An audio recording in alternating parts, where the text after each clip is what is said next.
나와 조한결은 결혼 3년 차, 석 달째 각방을 썼다. 지난 석 달간 우리의 신혼집은 고요한 무덤과도 같았다. 그는 서재에서 잤고 나는 2미터 폭의 안방 침대를 혼자 지켰다.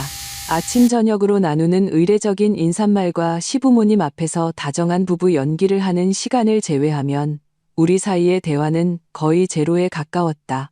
조한결이 내세운 이유는 그럴듯했다.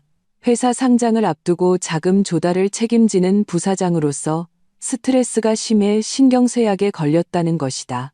시끄러운 것도 싫고 늦은 귀가로 내 휴식을 방해하고 싶지도 않다고 했다.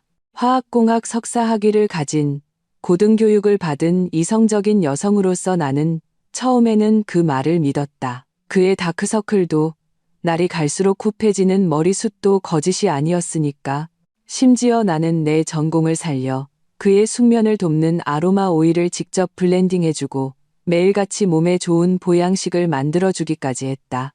오늘 오전에 그의 서재를 정리하다가 그 끔찍한 물건을 발견하기 전까지는 그 발견은 마치 내 뺨을 후려치는 소리 큰 따귀와도 같았다. 조한결은 결벽증이 있어서 서재를 자신의 금역으로 삼았다. 평소에는 가사 도우미 아주머니조차 들이지 않았다. 하지만 오늘 그는 급하게 나가느라 중요한 계약서를 책상 위에 두고 갔고 내게 회사로 가져다 달라고 부탁했다. 계약서를 전해주고 돌아온 나는 홀린 듯이 쓰레기장을 방불케 하는 그의 서랍을 정리해주고 싶어졌다. 잠금 장치가 있는 맨 아래 깊숙한 서랍을 열었을 때 내 손은 그대로 멈췄다. 온갖 데이터 케이블과 외장하드가 뒤엉킨 깊숙한 곳에 수입산 러브젤 한 병이 조용히 놓여 있었다. 짙은 남색 병에 전부 영어로 된 라벨. 실크처럼 부드러운 감촉과 오래 지속되는 발열감을 특징으로 내세운 제품이었다. 만약 그저 러브젤 한 병이었다면 나도 깊게 생각하지 않았을 것이다. 남자란 스트레스가 심할 때 스스로 생리적 욕구를 해결하기도 하니까 생물학적으로 충분히 가능한 일이다. 하지만 문제는 나는 강지윤이라는 점이다. 국내 유수의 화장품 회사 연구개발팀 팀장이자 베테랑 화장품 포뮬러 개발자. 나는 액체의 부피, 밀도, 소모량에 대해 병적일 정도로 민감했다. 나는 똑똑히 기억한다. 지난주 손톱깎이를 찾느라 우연히 이 서랍 한쪽을 열어본 적이 있었다. 그때 이 물건은 바로 그 자리에 비닐 포장도 뜯지 않은 새 제품 상태로 있었다. 내용물은 병목까지 가득 찬 200ml짜리였다. 그런데 지금 내가 손에 들고 가볍게 흔들어 빛에 비춰보니 액체는 병의 절반까지 줄어 있었다. 일주일 만에 100ml가 사라진 것이다. 내 머릿속은 순식간에 정밀한 원심분리기처럼 고속으로 회전하기 시작했다. 정상적인 남성의 자위 행위 시 1회 소모량은 보통 3, 5ml 정도다. 조한결이 타고난 정력가이거나 극강의 부드러움을 추구한다 해도 1회에 10ml가 한계일 것이다. 100ml가 줄었다는 것은 그가 이 일주일 동안 최소 10번에서 20번은 사용했다는 의미다. 일주일은 7일. 평균적으로 하루에 이 3번 꼴이다. 나는 실소를 터뜨렸다. 올해 32세인 조한결은 운동 부족에 과도한 업무 스트레스와 잦은 술자리로 몸 상태가 엉망이라는 걸 내가 가장 잘 안다. 우리가 각방을 쓰기 전에도 그는 일주일에 한 번 제대로 하기도 벅찼고 그마저도 매번 서둘러 끝내기 일쑤였다. 하루이 3번의 고강도 행위는 신경쇠약에 시달리는 중년 남성의 자위라고는 절대 볼 수 없다. 데이터가 말해주고 있었다. 이 물건을 그 혼자 쓴 게 아니라면, 그리고 자위용이 아니라 그 행위를 위해 사용된 것이라면, 오직 실제 성관계, 그것도 다량의 윤활제가 필요한 특수한 플레이를 동반해야만 이렇게 경이로운 소모량이 나올 수 있다. 위 속에서 역한 것이 치밀어 올랐다. 마치 파리를 삼킨 기분이었다. 나는 의료용 니트릴 장갑을 꼈다. 집에 상비해두는 내 직업적 습관이다. 조심스럽게 병뚜껑을 열자 달콤한 복숭아 향이 코를 찔렀다. 하지만 내가 맡은 것은 단순한 향료 냄새가 아니었다. 아주 희미하게 이 제품 본연의 향이 아닌 비릿한 냄새가 섞여 있었다. 체액이 섞인 후의 냄새. 지극히 옅었지만 매일같이 화학약품을 다루는 내 코에는 유난히 역하게 느껴졌다. 병입구 가장자리에는 채 닦이지 않은 끈적한 잔여물도 남아있었다. 이 물건을 바라보는 순간 온몸에 피가 얼어붙었다가 다음 순간 들끓었다. 조한결이 바람을 피웠다.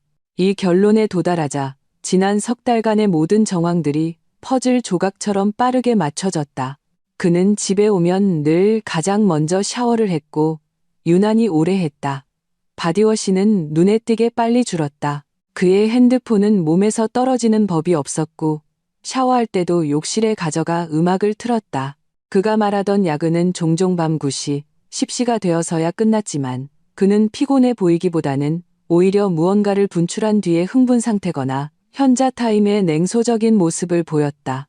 나는 그게 전부 업무 스트레스 때문인 줄로만 알았다. 알고 보니 다른 여자에게서 정력을 다 짜내고 돌아와 나를 마주하니 자연스레 신경쇠약이 되었던 것이다. 나는 그 러브젤을 들고 서재의 통유리창 앞에 섰다. 창밖의 잿빛 하늘을 보았다. 분노했냐고? 물론이다. 하지만 나는 울지도 물건을 부수지도 않았다.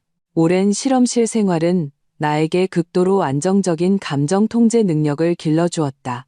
실험 데이터에 이상이 생겼을 때 무너져 오는 것은 문제를 해결해 주지 않는다. 오직 냉정하게 변수를 찾아내고 오류의 근원을 밝혀낸 다음 그것을 수정하거나 파괴할 뿐이다. 지금 내가 해야 할 첫 번째 일은 조한결을 추궁하는 것이 아니다. 그건 가장 어리석은 짓이다. 그는 친구가 줬어. 혼자 쓴 거야. 기계 닦는 데 썼어. 극만 가지 핑계를 댈 것이다. 내게 필요한 것은 증거. 빼도 박도 못할. 그를 만겁불복의 나락으로 떨어뜨릴 수 있는 증거다. 나는 그 러브젤 병을 서랍 깊숙한 곳에 원래 있던 그대로 넣어두었다. 각도까지 맞추고 병에 묻어있던 작은 먼지 자국까지 완벽하게 복원했다. 그리고 장갑을 벗어 문서 세단기에 넣어 갈아버렸다. 서재를 나오며 나는 벽에 걸린 가족 사진을 힐끗 보았다. 사진 속 조한결은 나를 끌어안고 엘리트인 척 위선적인 미소를 짓고 있었다. 그 옆에는 그의 부모님, 그리고 그의 남동생 조한솔과 재수씨 손유리가 서 있었다. 손유리. 내 시선은 손유리의 그 청순하고 무해해 보이는 얼굴에 1초간 머물렀다. 왜인지는 모르겠지만 그 순간 오른쪽 눈꺼풀이 세차게 떨렸다. 이 러브젤의 소모 속도는 그 여자가 그의 바로 곁에 손만 뻗으면 닿을 거리에 부르면 언제든 달려올 수 있는 곳에 있다는 것을 의미했다. 나는 심호흡을 하고 핸드폰을 꺼내 물건 하나를 주문했다. 사설 탐정은 아니다. 너무 느리고 상대를 경계하게 만들 수 있다. 내가 산 것은 차량용 방향제로 위장한 초소형 녹음기 2개였다. 배터리는 72시간 지속, 소리 감지 녹음 기능이 있었다.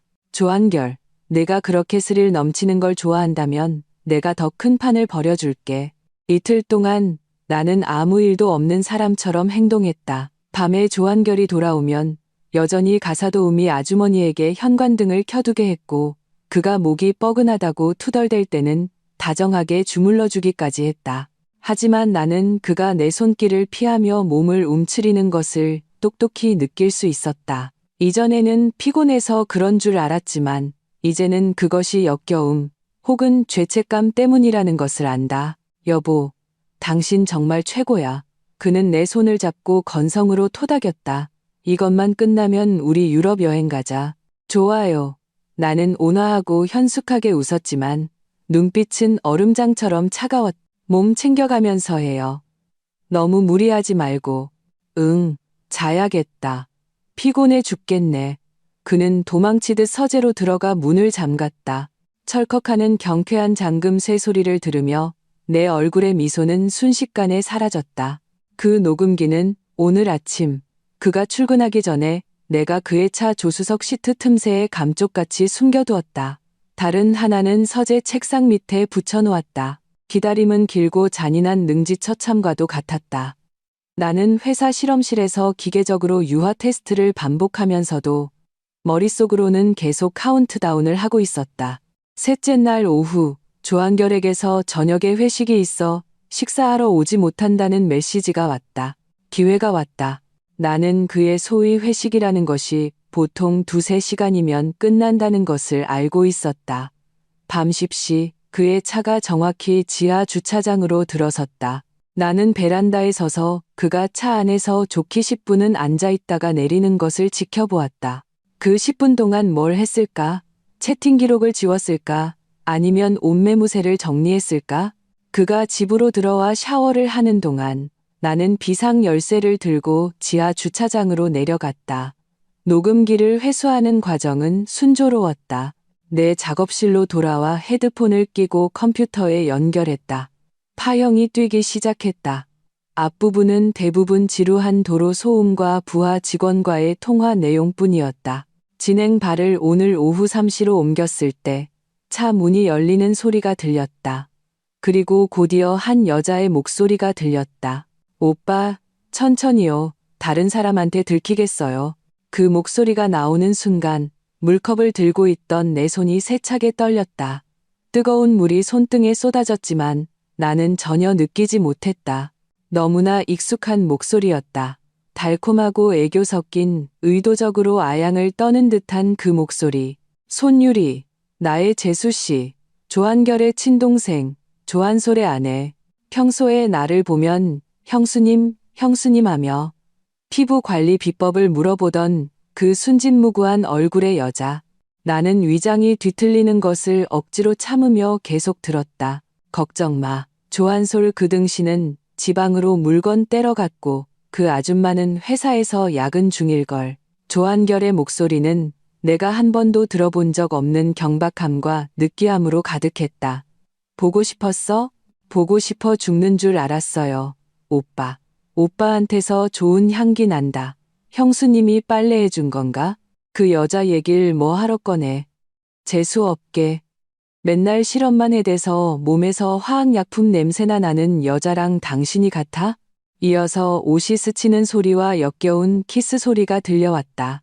응, 오빠, 여기서 말고 경비 아저씨한테 들키겠어요. 여기서 해.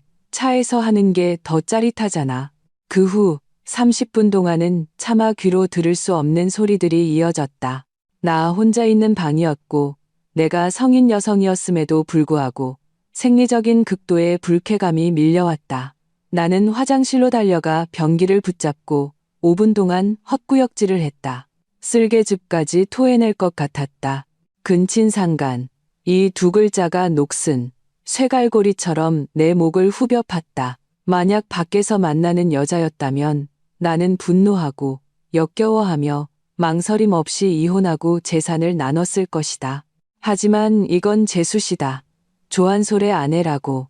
조한솔은 능력은 평범하고 성격이 다소 유약하고 욱하는 면이 있지만 형인 조한결을 늘 존경하고 따랐다. 아내인 손유리에게는 입에 넣으면 녹을까, 쥐면 부서질까 애지중지하며 모든 것을 바쳤다. 그런데 조한결의 눈에 친동생은 등신이었고 아내는 아줌마였다. 그는 동생의 존경과 아내의 보살핌을 동시에 누리면서 동생의 아내를 차 안에서 범했다. 차 안의 대화는 계속됐다. 오빠, 당신은 조한솔보다 훨씬 나아요.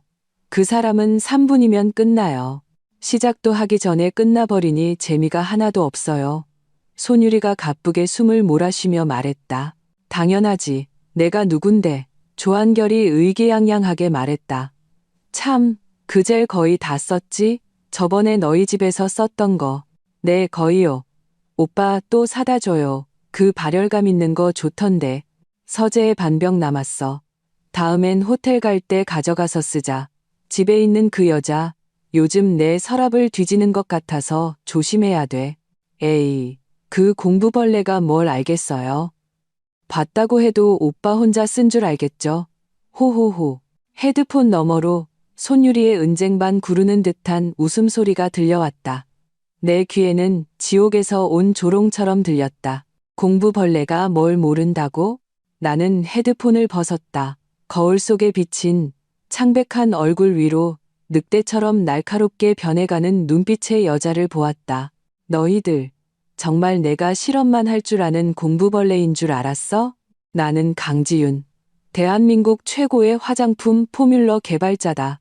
나는 사람을 죽음보다 못한 고통에 빠뜨리면서도 법의학적 감정에서는 사고나 알레르기로 결론 나게 할 수 있는 방법을 1000가지는 알고 있다. 너희들이 그렇게 스릴을 좋아하고 러브제를 좋아한다면 내가 소원을 들어주지. 너희들에게 아주 큰 선물을 주겠어. 평생 잊지 못할, 서로의 몸에서 영원히 빠져나올 수 없는 그런 선물을. 나는 찬물로 세수를 하고 물기를 닦아낸 뒤 작업대로 돌아갔다. 특수 원료를 보관하는 비밀번호가 걸린 상자를 열었다. 그 안에는 내가 최근 실험실에서 가져온 신형 산업용 접착제 샘플이 있었다. 지속력이 강한 워터프루프 파운데이션을 개발하기 위해 만든 고분자 중합체 전구체였다. 이 물질의 특성은 아주 흥미롭다. 상온에서는 유동성이 좋은 투명 액체 상태지만 37도 정도의 항온 환경에서 단백질 인체 피부 점막 등과 접촉하면 10분 이내에 비가역적인 교차결합 고화 반응을 일으킨다. 게다가 접착력을 높이기 위해 미량의 산성애칭 성분을 첨가했다. 원래는 공업용으로 절대 인체 점막에 사용해서는 안 되는 물질이다. 나는 비커를 꺼내고 방독면과 니트릴 장갑을 착용했다. 내 연구 인생에서 가장 정밀하고도 가장 미친 조제를 시작했다. 그리고 고순도의 캡사이신 추출액 작은 병을 꺼냈다. 슬리밍 크림을 개발하기 위해 추출한 것이었다. 희석하지 않고 피부에 직접 닿으면 3도 화상의 버금가는 자결감을 유발한다. 나는 접착제와 캡사이신을 정확한 비율로 혼합했다. 조한결이 의심하지 않도록 무해한 증점제와 복숭아향 향료를 소량 첨가해 투광도와 점도를 조절했다. 겉보기에도 냄새를 맡아도 그 수입산 러브젤과 똑같아 보일 때까지 모든 작업을 마친 나는 비커 안에 담긴 투명하고 은은한 복숭아 향을 풍기는 액체를 보며 싸늘한 미소를 지었다. 이건 단순한 러브젤이 아니다. 너희 같은 개만도 못한 남녀를 위해 내가 특별히 제조한 강력 순간 접착제 악마의 캡사이신 오일이다. 10분.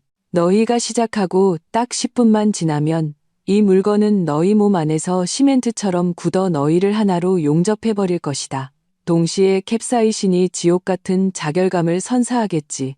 분리하고 싶다고 살점이 찢겨 나가지 않는 한 불가능할 걸.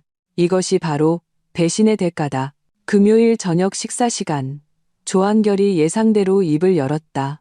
여보, 나 주말에 춘천 좀 다녀와야겠어. 투자 프로젝트 답사할 게 있어서 거기서 하룻밤 자고 올 것 같아. 그는 갈비탕을 떠먹으며 아무렇지 않은 척 말했다. 나는 젓가락을 내려놓았다. 속셈이 뻔히 보였다. 춘천은 서울에서 차로 2시간 거리, 멀지도 가깝지도 않은 미래에 딱 좋은 장소다. 그래요? 운전 조심하고. 나는 덤덤하게 대답하며 그를 쳐다보지도 않았다. 짐은 싸줄까요? 아니야. 옷 두어버리면 돼. 내가 알아서 할게. 그는 황급히 거절했다. 눈빛이 흔들렸다. 나는 그가 왜 거절하는지 안다. 그의 여행 가방 안에는 분명 남들 눈에 띄어서는 안 될 물건들이 숨겨져 있을 테니까. 공교롭게도 30분 전 나는 가족 단톡방에서 손유리가 올린 메시지를 봤다. 남편, 엄마가 몸이 안 좋으셔서 주말에 친정 가서 이틀만 자고 올게. 조한솔은 그 밑에 바보같이 댓글을 달았다. 알았어, 여보. 장모님께 안부 전해줘. 내가 데리러 갈까? 손유리, 아니야. 나 혼자 KTX 타고 갈게. 당신은 가게 잘 보고 있어. 완벽한 호흡이다. 한 명은 출장, 한 명은 친정 방문. 실제로는 아마 춘천의 어느 5성급 호텔 스위트룸을 예약해놓고 부끄러움도 모르는 주말을 보낼 준비를 마쳤을 것이다. 그럼 일찍 쉬어요. 나는 일어나 식기를 정리했다. 조한결은 내가 전혀 의심하지 않는 것을 보고 눈에 띄게 안심했다. 심지어 오늘 갈비탕 맛있네라며 평소 하지 않던 칭찬까지 했다. 물론 맛있겠지. 내가 너에게 차려주는 마지막 단두대 만찬이니까. 밤 10시. 조한결은 샤워하러 들어갔다. 욕실에서 물소리와 함께 그의 음치 노래가 들려왔다. 나는 소리 없는 고양이처럼 그의 서재로 잠입했다. 그에게는 방어선이었을 잠긴 서랍은 내게는 무용지물이었다.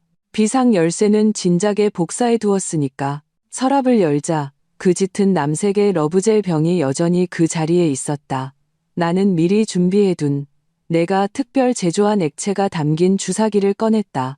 나는 포뮬러 개발자지만 원래 내용물을 전부 버리고 교체하는 방식을 택하지 않았다. 그렇게 하면 기포가 생기고 이미 파손된 병 입구의 밀봉 상태 때문에 의심을 살 수 있었다.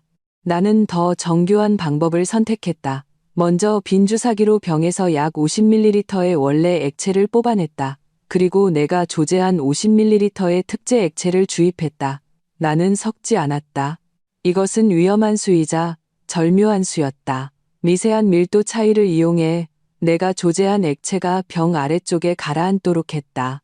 지난 일주일간 100ml를 미친 듯이 사용한 그들의 빈도로 볼 때 위쪽의 원래 액체는 한두 번이면 동날 것이다. 즉, 만약 그들이 가볍게 맛만 본다면 약간의 발열감만 느끼고 말겠지만 녹음에서 들었던 것처럼 탐욕스럽고 부끄러움도 없이 대량으로 사용한다면 병의 중간 아랫부분까지 짜내는 순간 진정한 지옥이 펼쳐질 것이다. 이것은 일종의 러시안 룰렛. 판도는 그들의 생식기다. 이 모든 것을 끝내는 데는 2분도 채 걸리지 않았다. 나는 휴지로 병을 깨끗이 닦아 지문이나 액체 방울이 남지 않도록 했다. 그리고 아주 미세한 디테일을 추가했다. 병뚜껑을 원래보다 아주 살짝만 헐겁게 잠갔다. 그들이 쉽게 열 수 있도록 하기 위함이기도 했지만 훗날 만에 하나 일이 터졌을 때 밀봉이 제대로 안 돼서 변질됐거나 누가 만진 것 같은데 누군지는 모르겠어요라고 변명할 여지를 남기기 위해서였다. 모든 것을 마치고 서랍을 닫고 잠근 뒤 서재를 나왔다. 거실로 돌아왔을 때 조한결이 마침 머리를 닦으며 욕실에서 나왔다. 여보, 아직 안 잤어? 그는 기분이 아주 좋아 보였다. 나를 보는 그의 눈빛에는 심지어 약간의 연민까지 서려 있었다. 아마 그의 마음속에서 주말 동안 버려질 이 아줌마가 실로 가련하게 느껴졌을 것이다. 이제 자려고요. 나는 그를 보며 의미심장한 미소를 지었다. 주말 잘 보내고 프로젝트 답사도 순조롭게 잘 마치길 바라요. 물론 순조롭겠지. 아주 순조로울 거야. 그는 희죽거리며 웃었다. 내 눈빛에 서린 섬뜩한 의미를 전혀 눈치채지 못한 채 다음 날 아침 조한결은 여행 가방을 끌고 집을 나섰다. 그가 떠나자마자 나는 청소업체를 불러 집 안팎을 대청소했다. 특히 서재는 구석구석 카페까지 3번이나 청소기로 밀어달라고 부탁했다. 단순히 결벽증 때문이 아니었다. 어젯밤 내가 서재에 들어갔을 때 남겼을지도 모르는 머리카락, 피부 각질 등의 흔적을 완벽하게 지우기 위해서였다. 모든 것을 마치고 나는 커피 한 잔을 타서 베란다에 앉아 아래를 오가는 차들을 바라봤다. 햇살은 따스했다. 하지만 나는 알고 있었다. 수백 킬로미터 떨어진 춘천에서는 곧 폭풍우가 몰아칠 것이라는 것을. 시계를 보니 오전 10시였다. 그들의 습관대로라면 호텔에 체크인하고 점심을 먹고 오후 1시쯤이 그들의 활동이 절정에 달하는 시간일 것이다. 나는 핸드폰을 들어 자산관리 앱을 열었다. 지난 1년간 조한결이 나를 경계했지만 집안의 재물을 총괄하는 사람으로서 나는 그의 자산 상황을 손바닥 보듯 꿰고 있었다. 나는 차분하게 내 명의로 된 모든 금융상품을 해지해 부모님 통장으로 이체하기 시작했다. 이것은 혼인재산 빼돌리기가 아니다. 정상적인 부모님 부양 및 채무 변제 행위다. 결혼 전 나는 부모님께 차용증을 쓰고 목돈을 빌려 혼수로 가져왔었다. 이제 그 돈을 갚는 것은 지극히 당연한 일이다. 조한결 명의의 재산들은 급하지 않다. 그가 폐인이 되고 추문이 터지고 내 앞에 무릎 꿇고 빌 때가 되면 그것들은 어차피 다 내 것이 될 테니까. 시간은 1분 1초 더디게 흘러갔다. 오후 2시 내 핸드폰은 여전히 조용했다. 나는 조금 의아했다. 오늘따라 그들이 이성적이었던 걸까? 아니면 내 약의 효과가 늦게 나타나는 걸까? 내가 두 번째 커피를 타러 가려던 순간 따르르릉 귀를 찢는 전화벨 소리가 갑자기 울려 퍼졌다. 텅 빈 거실에 울리는 소리는 마치 처절한 비명 같았다. 발신 번호를 확인했다. 조한결이 아니었다. 낯선 지역 번호. 발신지는 춘천으로 표시되어 있었다. 내 입꼬리가 서서히 올라갔다. 나는 통화 버튼을 눌렀다. 여보세요. 내 목소리는 아무것도 모르는 사람처럼 순진하고 차분했다. 여보세요. 조한결 씨 보호자 되십니까? 여기는 춘천대학병원 응급실입니다. 전화기 너머의 목소리는 다급하고 소란스러웠다. 배경에서는 어렴풋이 살점이 찢어지는 듯한 비명소리가 들려왔다. 그 목소리는 조한결 같았지만 인간의 소리가 아닌 것처럼 뒤틀려 있었다.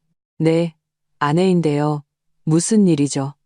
나는 일부러 목소리를 떨리게 했다. 남편분이 큰일 났습니다. 다른 여성분과 하반신에 심각한 화학적 유착 및 화상이 발생했습니다. 상태가 매우 위급해서 즉시 수술해야 합니다. 빨리 이쪽으로 와주세요. 네? 뭐라고요? 나는 의자를 박차고 일어섰다. 유착이요? 다른 여성이요? 의사 선생님 무슨 말씀이세요? 제 남편은 프로젝트 답사하러 갔는데요. 그 순간 내 연기력은 정점을 찍었다. 아, 지금은 길게 설명할 시간이 없습니다. 어쨌든 두 사람이 붙어서 떨어지질 않아요. 빨리 수술해서 분리하지 않으면 생식기가 괴사하거나 쇼크가 올 수도 있습니다. 신분증 챙겨서 빨리 와서 수술 동의서에 서명하세요. 전화를 끊고 나는 심호흡을 했다. 붙어서 떨어지질 않는다고? 내 평생 들어본 가장 달콤한 사랑의 속삭임이었다. 조한결, 손유리. 나는 꺼진 핸드폰 화면을 향해 나지막이 속삭였다. 너희들이 그렇게 함께 있고 싶어 했으니 내가 소원을 들어줄게. 진짜 샴쌍둥이 부부가 되게 해줄게. 나는 바로 나가지 않았다. 먼저 침실로 가 옷을 갈아입었다. 깨끗한 흰 셔츠에 검은 슬랙스. 단정하면서도 초췌해 보이는 차림이었다. 화장도 하지 않고 립밤만 살짝 발라 창백해 보이도록 연출했다. 그리고 시어머니에게 전화를 걸었다. 어머니, 나는 입을 열자마자 타이밍 좋게 눈물을 흘리며 목이 맨 소리로 말했다. 한결 씨가 큰일 났어요. 춘천 병원에 있는데 의사 선생님이 다른 여자랑 붙어 있다고. 전화기 저편에서 시어머니는 3초간 말이 없다가 이내 날카로운 울음소리를 터뜨렸다. 뭐라고? 내 아들이.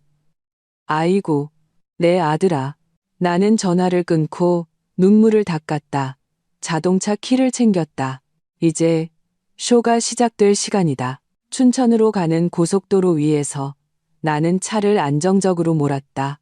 카오디오에서는 바흐의 첼로 무반주 모음곡이 흘러나왔다.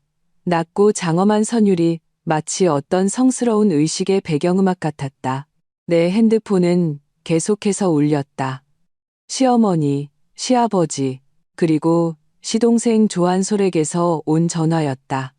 나는 하나도 받지 않았다. 충격에 빠진 아내를 연기하려면 지금의 나는 정신이 없어 미친 듯이 운전하고 있어야 정상이다. 그들을 안심시킬 여유가 어디 있겠는가. 그들이 애타게 기다리게 둬라. 이런 심판을 기다리는 불안감 또한 내가 조씨 일가에 주는 첫 번째 선물이다. 이 시간의 운전. 아무리 안정적으로 운전해도 마음 한구석이 술렁이는 것은 어쩔 수 없었다. 두려움 때문이 아니었다. 내 손으로 직접 위선의 가면을 벗겨낼 순간이 임박했다는 흥분과 긴장감 때문이었다. 나는 지금 병원의 상황을 상상했다. 강력 접착제가 인체 단백질과 접촉한 후 수지 같은 딱딱한 덩어리로 빠르게 굳어버릴 것이다. 그리고 캡사이신은 접착된 부위에 끊임없이 불타는 듯한 극심한 고통을 안겨줄 것이다. 그들은 떨어지고 싶어도 떨어질 수 없고 발버둥 칠수록 살이 찢어지는 고통은 더욱 심해질 것이다. 근육이 경련할수록 접착은 더욱 단단해진다. 이것은 완벽한 형벌 도구다. 내가 춘천대학병원 응급실에 도착했을 때는 오후 4시 반이었다. 로비에 들어서자마자 익숙한 곡소리가 들려왔다. 아이고, 내 아들아, 내 팔자가 왜 이리 기구하냐. 어떤 천하에 죽일 년놈이 너를 이렇게 만들었냐. 시어머니였다. 그녀는 접수 창구 앞 바닥에 주저앉아 허벅지를 치며 통곡하고 있었다. 시아버지는 파랗게 질린 얼굴로 그녀를 일으키려 했지만 그 역시 손발에 힘이 풀린 듯했다. 가장 놀라웠던 것은 시동생 조한솔도 와 있었다는 점이다. 아마 부모님의 전화를 받고 온 모양이다. 그는 춘천이 나보다 가까웠기에 먼저 도착한 듯했다. 즉커 조한솔은 머리 없는 파리처럼 응급실 문 앞을 맴돌며 욕설을 내뱉고 있었다. 시발, 이게 대체 어떻게 된 거야? 의사가 여자랑 붙어 있다고 했는데 그 여자가 대체 누구야? 아직 그들이 그 여자가 손율이라는 사실은 모르는 듯했다. 하긴 지금 손율이의 상태로는 누구를 만날 면목도 없거나 이미 의사가 천으로 얼굴을 가려놓았을 것이다. 나는 심호흡을 하고 표정을 가다듬었다. 순식간에 엘리트 여성의 냉정함은 사라지고 겁에 질려 눈가가 붉어진 연약한 모습으로 변했다. 아버님, 어머님, 나는 울먹이며 비틀거리며 달려갔다. 시어머니는 나를 보자마자 화풀이 대상을 찾은 듯 맹렬하게 달려들어 내 손을 붙잡았다. 손톱이 살을 파고들 정도였다. 지윤아, 너는 어디 있다가 이제야 오는 거야? 한결이는 대체 어떻게 된 거냐? 차가 막혔어요. 한결 씨는 대체 어떻게 된 거예요? 전화로는 의사 선생님이 자세히 말씀 안 해주셔서 붙어 있다는 게 무슨 말이에요? 나는 바보인 척하며 눈물을 뚝뚝 흘렸다. 나도 몰라. 들여보내 주지도 않고 안에서 비명만 지르고 있어. 어찌나 처참하게 울부짖는지. 시어머니는 온몸을 떨며 울었다. 그때 응급실 문이 열리고 녹색 수술복을 입고 마스크를 쓴 의사가 걸어 나왔다. 그는 땀으로 흠뻑 젖어 있었고 그의 눈빛에는 웬만한 일에는 끄떡도 않는 베테랑의 피로감과 함께 숨길 수 없는 경멸감이 서려 있었다. 조한결 씨, 손유리 씨 보호자분 계십니까? 의사의 한마디에 소란스럽던 복도는 순간 죽은 듯이 고요해졌다. 조한솔은 배에 멈춰서서 마치 잘못 들은 사람처럼 눈을 크게 떴다. 누구요? 방금 누구라고 하셨습니까? 의사는 손에 든 차트를 다시 확인했다. 남자 환자는 조한결, 여자 환자는 손유리, 두 분 다 안에 계십니다.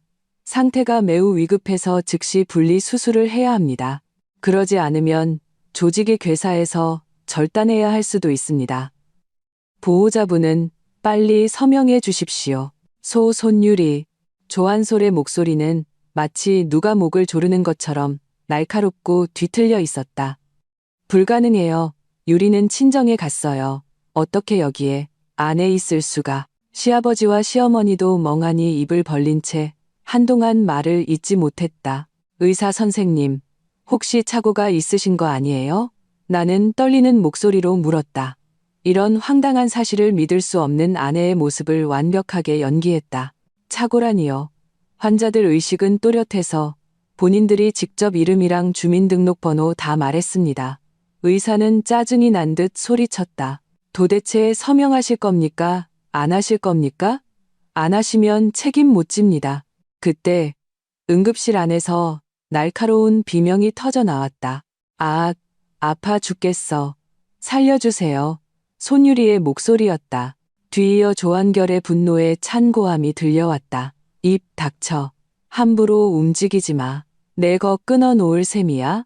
이 두 번의 외침은 조씨 일가의 마지막 희망마저 산산조각 냈다. 정말 그들이었다. 조한결과 손유리. 형과 재수씨. 소위 프로젝트 답사와 친정 방문이라는 주말에 호텔 침대 위에서 발정 난 들개처럼 뒹굴다가 정말로 붙어버린 것이다. 안 돼. 내가 직접 들어가서 봐야겠어. 조한솔이 갑자기 야수처럼 울부짖으며 응급실 안으로 뛰어들려고 했다. 보호자분은 들어오시면 안 됩니다. 막아요. 의사가 소리쳤다. 보안 요원 몇 명이 즉시 달려들어 조한솔을 필사적으로 붙잡았다. 조한솔은 미친 듯이 발버둥 쳤다. 두 눈은 핏발이 서고 이마에는 푸른 힘줄이 솟았다. 입으로는 계속해서 소리쳤다. 유리야, 이건 사실이 아니야. 유리야, 어서 나와. 시어머니는 손유리의 목소리를 들은 후 마치 벼락을 맞은 것처럼 2초간 그 자리에 굳어 있다가 눈을 뒤집고 그대로 뒤로 넘어갔다. 엄마, 여보. 시아버지가 허둥지둥 그녀를 부축했다. 상황은 순식간에 아수라장이 되었다. 의사는 이 집안의 막장 드라마를 보며 어이없다는 듯 고개를 젓고는 그나마 정상적으로 보이는 나에게로 시선을 돌렸다. 조한결 씨 아내분이시죠? 빨리 서명하세요. 더 지체하면 남편분은 고자가 되고 여자분은 자궁도 못 살립니다. 나는 의사가 내민 수술 동의서를 보았다. 빼곡하게 적힌 약관에는 수술의 위험성, 대량 출혈, 감염, 생식 기능 상실, 요도 재건 등이 나열되어 있었다. 모두 내가 정성껏 설계한 걸작이었다. 나는 떨리는 손으로, 물론 연기였지만 내 이름 강지윤을 서명했다. 서명을 마치고 고개를 들자 반쯤 열린 응급실 문틈으로 침대 위에 기괴하고 뒤틀린 자세로 엉켜있는 2개의 살덩어리가 어렴풋이 보였다. 그들 위에는 흰 천이 덮여 있었지만 그 아래로 솟아오른 모양과 공기 중에 희미하게 퍼진 피비린내와 복숭아 향료가 섞인 기이한 냄새가 역겨움을 불러일으켰다. 하지만 나는 참았다. 나는 몸을 돌려 아수라장이 된 조씨 일가를 보았다. 보안 요원에게 제압당한 채 울부짖는 조한소를, 의식을 잃은 시어머니를, 그리고 잿빛 얼굴로 순식간에 10년은 늙어버린 듯한 시아버지를 보았다. 내 마음속에는 전례 없는 쾌감이 솟구쳤다. 이것은 시작에 불과하다. 사랑하는 나의 가족들이여. 지옥의 문은 이제 막 열렸을 뿐이다. 수술은 4시간 동안 이어졌다. 그 4시간 동안 응급실 밖 복도는 그야말로 인간 수라장이었다. 시어머니는 인중을 눌러 깨운 뒤 벤치에 앉아 울기 시작했다. 울면서 손유리가 대놓고 시아주버니를 꼬신 여우 같은 년이라고 욕하고, 조한결은 집안 망신시킨 못난 놈이라고 욕하고, 조한솔은 제 마누라 하나 간수 못한 등신이라고 욕했다. 유일하게 나만 욕하지 않았다. 아마도 지금 내가 받은 충격으로 말없이 눈물만 흘리는 모습이 너무나 가련해 보였기 때문일 것이다. 게다가 지금 이 낯선 도시에서 상황을 수습할 수 있는 유일한 사람이 나였으니까. 시부모님은 연로하시고 조한솔은 이미 제정신이 아니었다. 조한솔은 벽에 기대 쭈그려 앉아 두 손으로 머리를 감싸쥔 채 한마디도 하지 않았다. 하지만 그에게서 뿜어져 나오는 음울하고 폭력적인 기운에 지나가던 간호사들마저 피해 다녔다. 그는 도무지 이해할 수 없었을 것이다. 자기가 손에 쥐면 부서질까 애지중지하던 아내가 어떻게 자기가 가장 존경하던 형과 붙어 먹었는지, 그것도 이렇게 역겹고 심지어는 우스꽝스러운 방식으로 발각되었는지 말이다. 시아버지는 계속 담배를 피웠다. 간호사에게 3번이나 쫓겨나 복도에서 피우고 돌아올 때마다 온몸에서 담배 냄새가 진동했고 얼굴은 잿빛이었다. 나는 무엇을 하고 있었는가? 나는 헌신적인 며느리, 형수, 그리고 아내의 역할을 충실히 수행하고 있었다. 시어머니에게 물을 사다 주고 시아버지에게 휴지를 건넸다. 심지어 조한솔에게 다가가 그의 어깨를 가볍게 두드리며 한숨을 쉬었다. 도련님, 너무 깊게 생각하지 마세요. 일단 사람부터 살리는 게 중요하잖아요. 조한솔이 쌩 고개를 들었다. 그의 눈은 핏발이 서 있었고 형언할 수 없는 증오심이 서려 있었다. 형수님은 밉지 않으세요? 그가 쉰 목소리로 물었다. 미워하면 뭐해요? 나는 쓴웃음을 지으며 타이밍 좋게 눈물을 흘렸다. 저는 지금 그냥 왜 이렇게까지 됐는지 그것만 알고 싶을 뿐이에요. 나의 관대함과 인내는 부드러운 칼날이 되어 조한솔의 마음을 더욱 후벼 팠다. 보아라, 똑같은 피해자인데 형수님은 얼마나 품이 있고 대범한가. 그런데 그 천박한 손유리는 조씨 집안의 체면을 완전히 땅에 떨어뜨렸다. 드디어 수술실에 불이 꺼지고 문이 열렸다. 2개의 병상 침대가 차례로 밀려 나왔다. 이번에는 흰 천이 덮여 있지 않았다. 조한결과 손유리는 각각의 침대에 누워 종이처럼 창백한 얼굴로 혼수 상태에 빠져 있었다. 마취는 아직 풀리지 않았지만 가장 눈에 띄는 것은 그들의 하반신을 덮고 있는 두꺼운 붕대와 몸에 꽂힌 각종 소변줄과 배액관이었다. 배액관 주머니에는 선홍색 피가 가득했다. 수술은 일단 성공적으로 끝났습니다. 분리는 됐고요. 집도이가 마스크를 벗으며 땀을 닦으며 말했다. 그의 말투에는 안도감보다는 복잡하고 무거운 기운이 서려 있었다. 하지만 모두의 심장이 철렁 내려앉았다. 하지만 뭐요? 의사 선생님, 빨리 말씀해 주세요. 시어머니가 달려들며 물었다. 남자 환자 조한결 씨는 의사가 조한결의 침대를 가리켰다. 음낭 피부가 광범위하게 찢겨나갔습니다. 고환은 보존했지만 화학적 화상이 심하고 장시간 허열 상태였기 때문에 기능에 심각한 장애가 올 수 있습니다. 그리고 요도가 손상되어 앞으로 평생 소변 주머니를 차고 생활하거나 2차 요도 재건 수술을 받아야 할 수도 있습니다. 성기능에 대해서는 기본적으로 포기하셔야 합니다. 쿵, 시어머니의 몸이 휘청거리며 또다시 쓰러질 뻔했다. 고자, 그녀가 자랑스러워하던 큰아들이 앞으로 고자가 된다는 것이다. 그럼 유리는요? 조한솔이 떨리는 목소리로 물었다. 그의 말투에는 일말의 희망과 함께 악독한 기대감이 섞여 있었다. 여자 환자는 상태가 더 심각합니다. 의사가 한숨을 쉬었다. 화학액체가 질을 통해 자궁경부까지 침투하여 자궁경부와 내막이 심하게 유착되고 부식되었습니다. 감염이 확산되어 폐혈증으로 이어지는 것을 막기 위해 부득이하게 자궁과 질 조직 일부를 절제했습니다. 그리고 질입구는 현재 거의 형체를 알아볼 수 없을 정도로 손상되었습니다. 앞으로 정상적인 부부 생활은 불가능할 겁니다. 자궁 절제, 하반신 손상. 이것은 손유리가 완전히 망가졌다는 것을 의미했다. 그녀는 다시는 엄마가 될 수 없고 심지어는 온전한 여자로 살아갈 수도 없게 된 것이다. 이 결과를 들은 조한솔은 멍하니 서 있었다. 그는 입을 벌려 무언가 말하려 했지만 결국 기이한 웃음소리만 터져 나왔다. 흐흐흐흐흐흐. 그는 웃다가 눈물까지 흘렸다. 손유리의 병상을 가리키며 소리쳤다. 꼴 좋다. 이게 바로 인과응보다. 바람 피우더니 발정 나더니 꼴 좋다. 이제 바람 피울 곳도 없겠네. 하하하.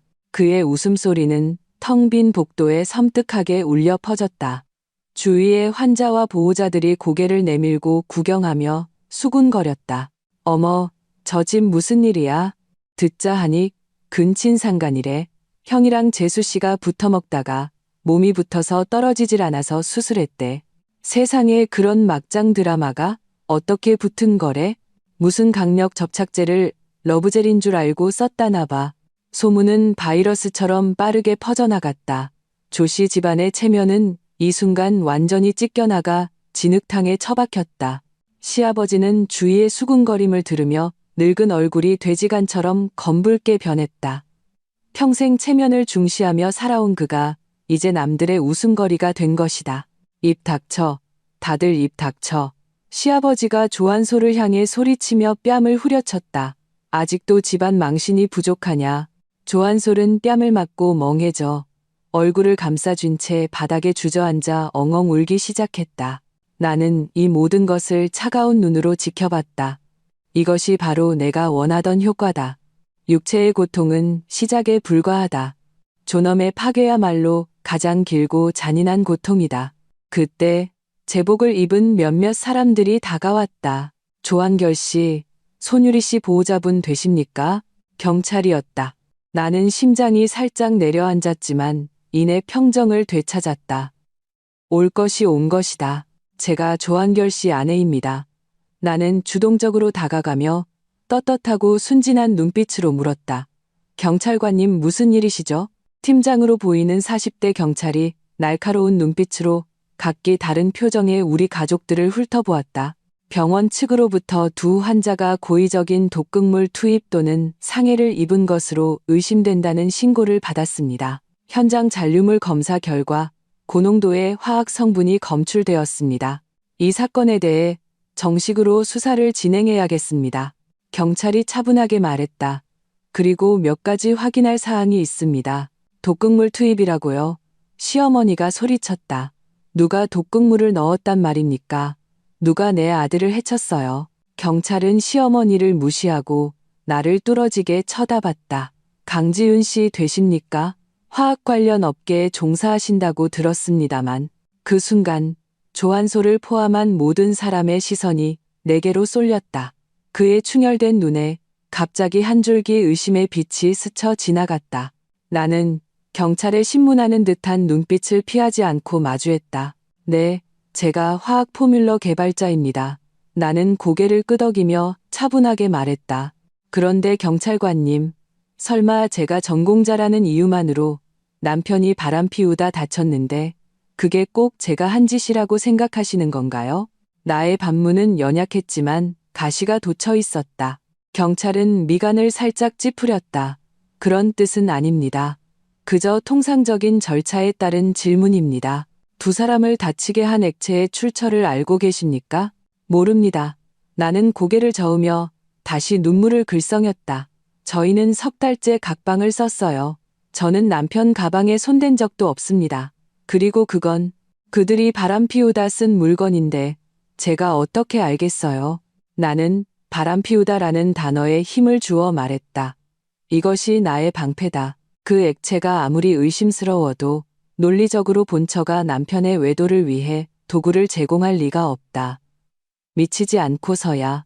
그리고 지금 나의 모습은 이성적이지만 상처받고 억울한 지극히 정상적인 여성의 모습이었다. 저희가 철저히 조사하겠습니다. 경찰이 나를 깊이 쳐다본 후 말했다. 그리고 댁에 대한 수색이 필요합니다. 협조해 주십시오. 문제 없습니다. 나는 흔쾌히 집 열쇠를 꺼내 건넸다. 마음껏 수색하세요. 저도 대체 어떤 악덕 업체가 이런 해로운 물건을 팔아서 제 멀쩡했던 가정을 이렇게 박살냈는지 알고 싶으니까요. 내 연기력에 나 자신마저 속아 넘어갈 뻔했다. 경찰은 두 팀으로 나뉘었다.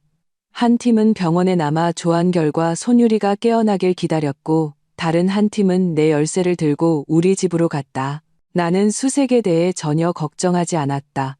집안 청소는 가사도우미 아주머니가 했고 쓰레기는 이미 버려졌다. 실험하다 남은 자투리 재료들은 내 창고에 물론 여러 병들이 있지만 나는 수제 비누와 드라이플라워 표본 만들기가 취미인 포뮬러 개발자다. 집에 각종 접착제, 에센셜 오일, 심지어 기본적인 화학시약이 있는 것은 지극히 정상적인 일이다. 그 특제 러브젤은 병은 원래 제품이었고 내용물 성분은 바뀌었지만 내 지문은 남기지 않았다. 내가 모르는 일이라고 잡아떼면 그건 조한결이 직접 샀거나 그의 착한 재수씨가 가져온 것이 된다. 스릴을 쫓는 사람들은 어떤 삼류 제품인들 못 써보겠는가. 병원으로 돌아오자 조한결과 손유리가 차례로 깨어났다. 마취가 풀리자 극심한 고통이 몰려왔다. 중환자실에서 들려오는 비명 소리가 끊이지 않아 머리가 지끈거렸다. 경찰이 진술을 받으러 들어갔고 나는 보호자 자격으로 옆에서 참관할 수 있었다. 실제로는 내 반응을 살피기 위함이었을 것이다. 조한결은 침대에 누워 잿빛 얼굴로 고통과 함께 깊은 공포에 질려 있었다. 그는 경찰과 그 뒤에 서 있는 나를 보고 동공이 급격히 수축했다. 조한결 씨 두 분을 다치게 한 러브젤은 어디서 난 것인지 사실대로 말씀해 주십시오. 경찰이 물었다. 조한결은 입을 열었다. 목소리는 쉬어 있었다. 집에서 가져온 겁니다. 집 어디서 말입니까? 서재, 서랍이요. 조한결은 말하며 악독하고 공포에 질린 눈으로 나를 뚫어지게 쳐다봤다. 경찰관님, 저 여자예요. 분명히 저 여자가 한 짓입니다. 저런 짓을 할 수 있는 건 저 여자뿐이에요. 쟤는 포뮬러 개발자라고요. 화학을 알아요. 저를 죽이려고 했어요. 드디어 올 것이 왔다. 나는 그가 나를 지목할 것이라고 이미 예상하고 있었다. 그의 비난에 나는 당황하지 않고 오히려 충격과 경악에 찬 표정을 지었다. 한결 씨, 지금 무슨 말을 하는 거예요? 나는 가슴을 부여잡고 비틀거렸다. 내가 당신을 해쳐요? 내가 왜요? 그것도 이렇게 저질스러운 방법으로요? 넌 날 미워하잖아. 너, 나와 유리가 그렇고 그런 사이인 거 알고 있었지. 조한결이 소리쳤다. 상처가 당겼는지 고통에 얼굴을 찡그렸다. 알고 있었다고요? 나는 냉소하며 눈물을 흘렸다. 내가 당신과 재수 씨가 붙어먹은 걸 진작 알았다면 당신이랑 벌써 이혼했어요. 오늘까지 기다리지도 않았을 거고 조 씨 집안 망신을 춘천까지 와서 시키게 두지도 않았을 거예요. 당신이 스스로 저지른 죄악으로 그런 삼류 제품 사서 스릴 즐기다가 이 꼴이 나놓고 이제 와서 나한테 뒤집어 씌우는 거예요? 나의 반박은 논리정연했다. 정상적인 여자가 남편과 재수 씨의 근친상간을 발견했다면 첫 반응은 극도의 혐오감과 함께 폭발하며 이혼을 요구하는 것이다. 냉정하게 독극물을 조제해 그들을 붙여버리는 그런 짓은 보통 멘탈로는 불가능하다. 게다가 지난 3개월간 내가 보여준 아무것도 모르는 연기는 너무나 완벽했다. 경찰은 나를 쳐다보고 히스테리를 부리는 조한결을 쳐다봤다. 명백히 나를 무고하다고 생각하는 눈치였다. 조한결 씨, 당신 아내가 액체를 바꿔치게 했다는 증거가 있습니까? 경찰이 물었다. 증거라니. 조한결은 말문이 막혔다. 그에게 무슨 증거가 있겠는가. 병은 그 자신이 직접 가져왔고 거기에는 내 지문이 없다. 지난 3개월간 나는 서재 문턱도 거의 넘지 않았다. 병뚜껑이 헐거웠어요. 조한결이 갑자기 기억해냈다. 내가 꺼낼 때 병뚜껑이 좀 헐거웠다고요. 분명히 누가 열었던 거예요. 병뚜껑이 헐거웠다고요? 나는 미간을 찌푸렸다. 그건 당신이 지난번에 쓰고 꽉 안 잠갔거나 유통기한이 지나서 고무 패킹이 낡아서 그런 거겠죠. 한결 씨, 그게 증거가 될 수 있다고 생각하세요? 경찰도 고개를 저었다. 그 이유가 너무 빈약하다고 생각하는 듯했다. 그때 손유리의 병실에 갔던 다른 경찰이 돌아왔다. 팀장님, 여자 환자 손유리 씨는 조한결 씨가 가져온 것이라고 진술했습니다. 그리고 조한결 씨가 이전부터 좀 더 자극적인 것, 발열감 있고 끈적한 걸 써보자고 했다고 합니다.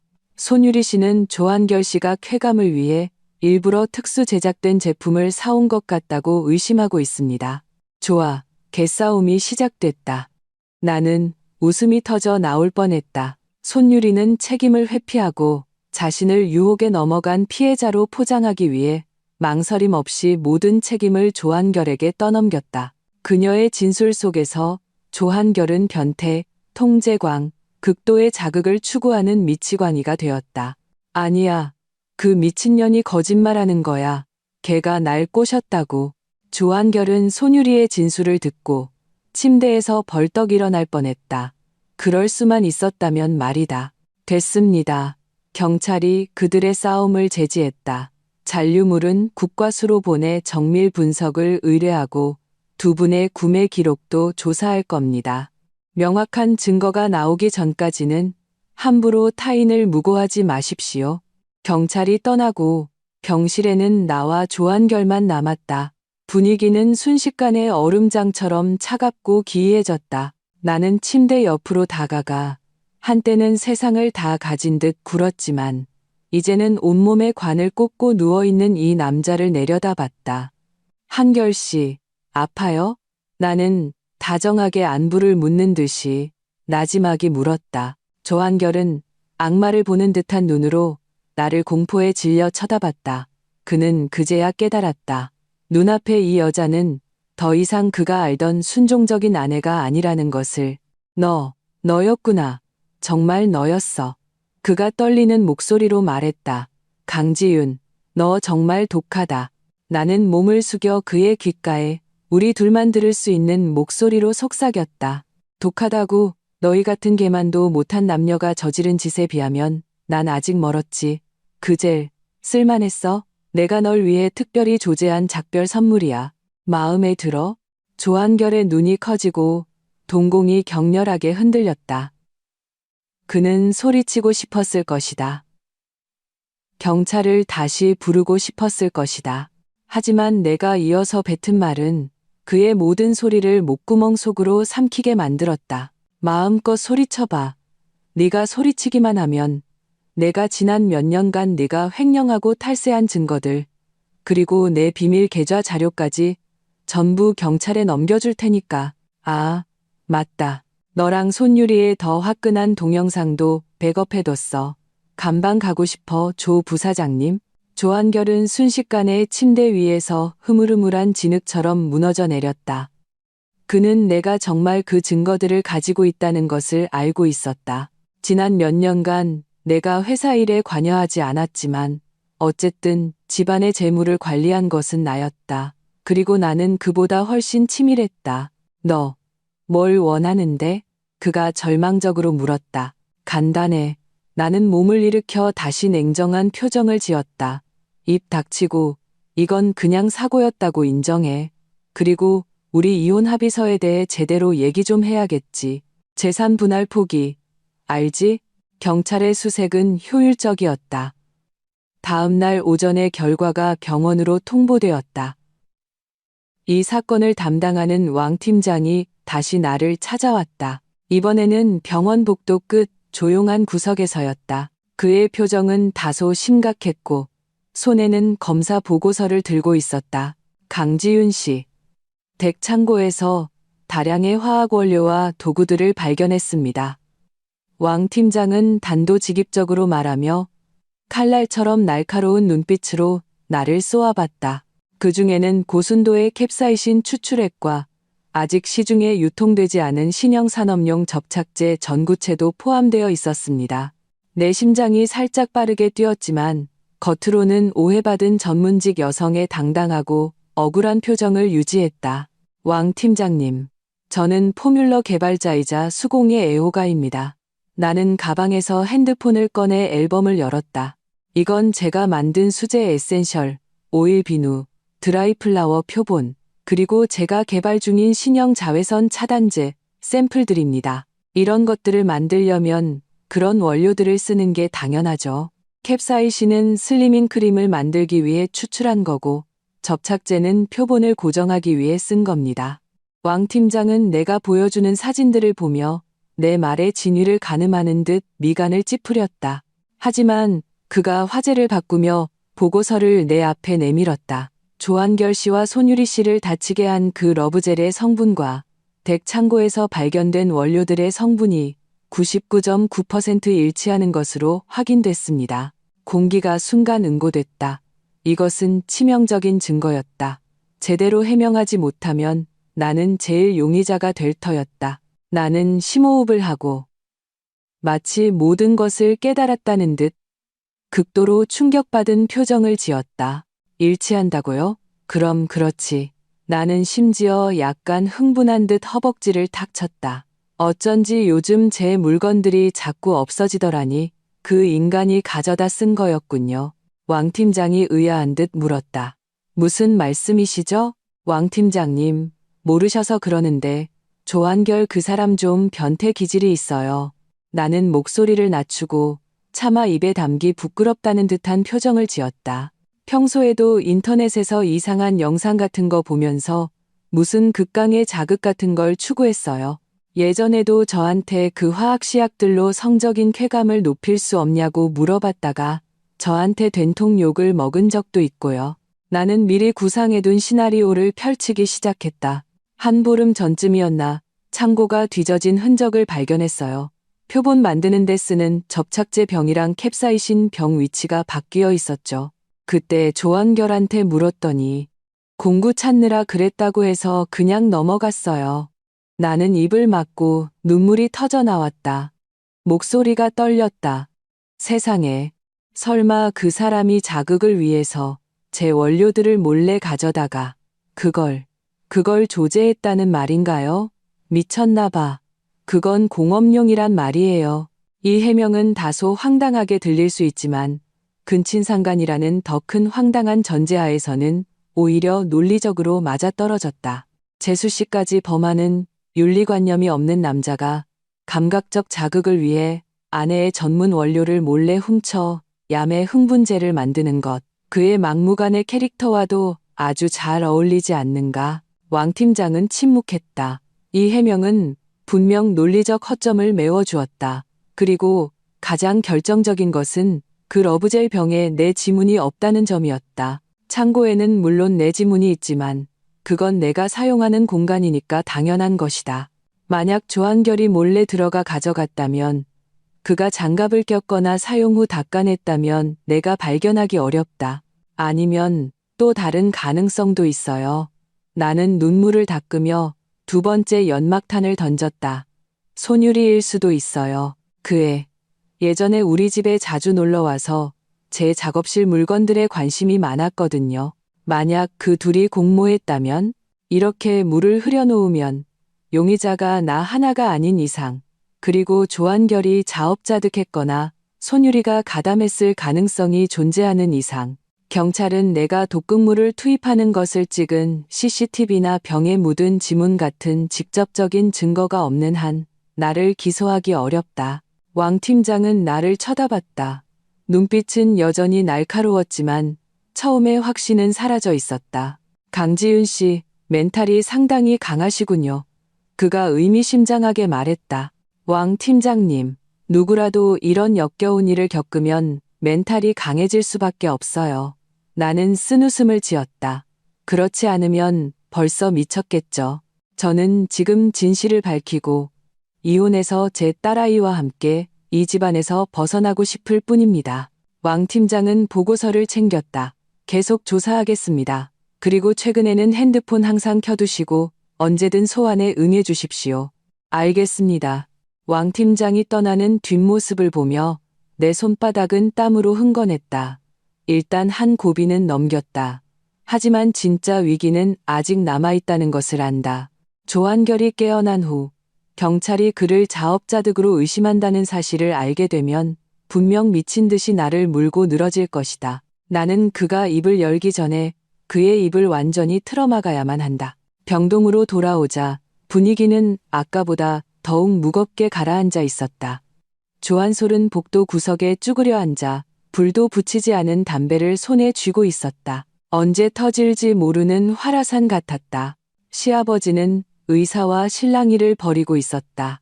아마 진료비 문제일 것이다. 이 수술과 앞으로의 치료비는 밑빠진 독이나 마찬가지다. 시어머니는 벤치에 앉아 멍한 눈으로 업보다 업보야를 중얼거리고 있었다. 나는 시부모님을 무시하고 조한솔에게로 곧장 향했다. 나는 이 집안에서 지금 가장 쉽게 이용할 수 있고 가장 파괴력이 큰 칼이 바로 조한솔이라는 것을 알고 있었다. 도련님, 나는 그에게 물 한 병을 건넸다. 그가 고개를 들었다.